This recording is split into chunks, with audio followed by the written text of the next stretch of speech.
Last quarter, you were second only to Romney in fundraising. And yet some people still seem to question your electability. Are you electable? Well, obviously, I think so. I wouldn't run, you know. It's interesting that when even some of the major networks that questions my electability, when they do the polling and they pick out a candidate and do a poll against Obama, I did pretty darn well. I'm either first or second on that.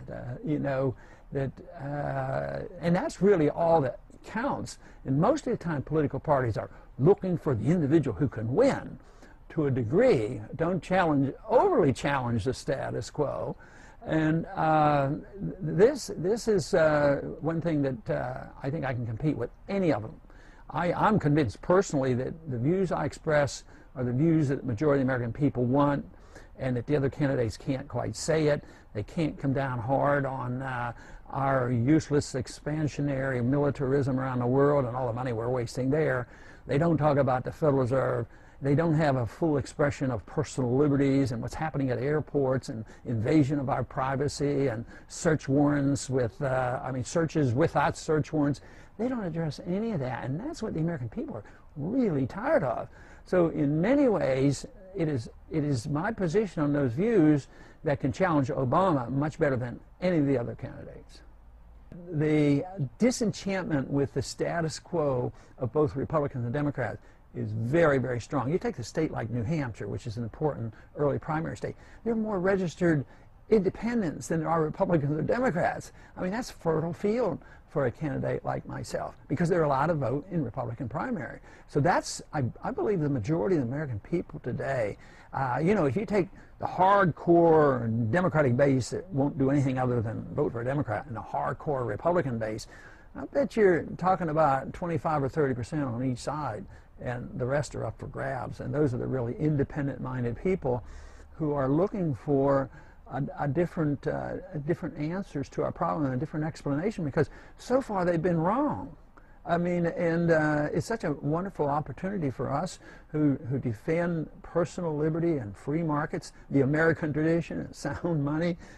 We see it as a fantastic opportunity to sway people into once again believing in what made America great, and that is our freedoms.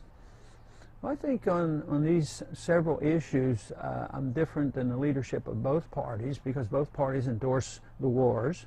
Both parties endorse the Patriot Act, the invasion of our privacy, the destruction of the Fourth Amendment. Both parties support the Federal Reserve System. But that's not the whole party, because the grassroots of the Democrats and the Republican Party and the Independents all want transparency of the Federal Reserve. But leadership-wise, and those people who are running for office, they don't want to rock the boat on any of these issues. There's too much invested in the military-industrial complex, and I think that's pretty significant. Another question, Mr. Paul, why is the media ignoring you to the extent to not mention you at number 2 in the poll? They mentioned number 1 and 3. Why? Good question. I don't know if I have the answer, because we have to ask those who do those kind of things. I believe personally that I am gaining recognition in the campaign, and it's a threat to a lot of people. It's a threat to the military-industrial complex. It's a threat to the bankers, the big corporations who get all the benefit. It's a threat to the people who preach that we have to be in the world and be in all these countries. So I think it's big banks, big money, big corporations, and the people who want to be the warmongers. If our views, you know, keep growing in popularity as they are, it's a real threat to the establishment. So the establishment is well protected in many of those individuals that control the 5 major networks. Why do you want to be president? It's a pretty darn good question, because my main goal is I believe that the views I express and the economists I follow have answers. I want to do the things I think would help the country.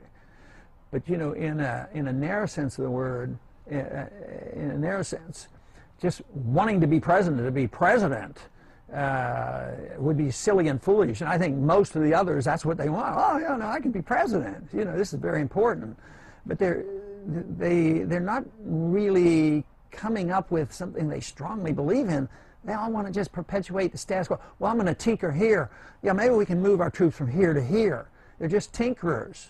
So I would say that my strong motivation is I am convinced that those individuals I've read and studied on the understanding of the concept of liberty, our history in America, what made us great, and the economic policies that we need, and how important sound money is and non-intervention, believe me, those are the answers to our trouble, and I believe I can present them to the people and lead in that way better than the rest of them.